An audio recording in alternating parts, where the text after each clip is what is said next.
Carlos Sainz Jr. has been given a 5-place grid penalty for this weekend's Mexico City Grand Prix.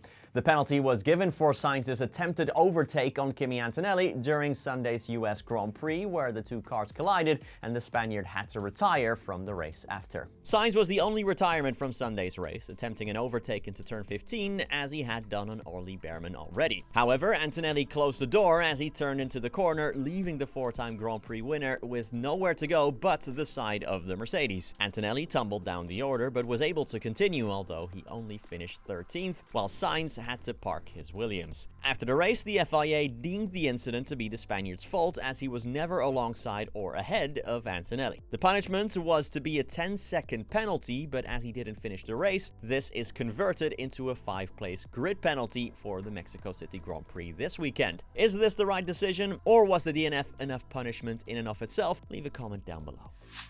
Red Bull Racing have been given what the FIA call a significant penalty following the United States Grand Prix as they breached the International Sporting Code.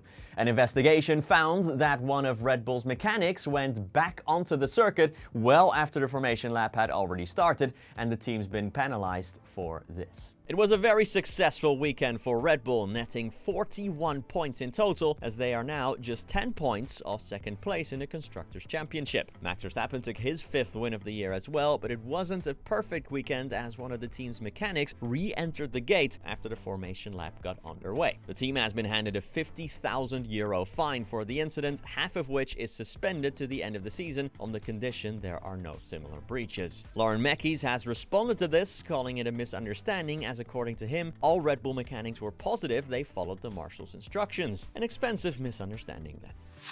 The standings have received yet another shakeup as far as the Drivers' Championship is concerned, with Max Verstappen continuing to reel in the McLaren drivers ahead of him. Let's check out the status quo now then and break down how things are shaping up. Oscar Piastri is still the championship leader on 346 points, but his margin gets slimmer by the day, as Lando Norris is now just 14 points behind him, and Max Verstappen is now only 40 points off the lead after his 3rd win in the last 4. He's caught up Piastri by 64 points in those 4 races alone, and needs to gain 8 points per weekend to catch the Aussie up, with 5 Grand Prix and 2 sprints to go. George Russell, Charles Leclerc, and Lewis Hamilton are in a lonely 4th, 5th, and 6th respectively, the gaps ahead of them and behind them being 50 or more points, with Kimi Antonelli in 7th. Alex Albon is still firmly in 8th, scoring 3 points in the sprints, and more points for Nico Hülkenberg see the German climb to 9th. Carlos Sainz is up to 11th after finishing on a sprint podium, and another 8 points for Yuki Tsunoda mean he is up to 16th and tied for 15th with Esteban Ocon. Ollie Bearman's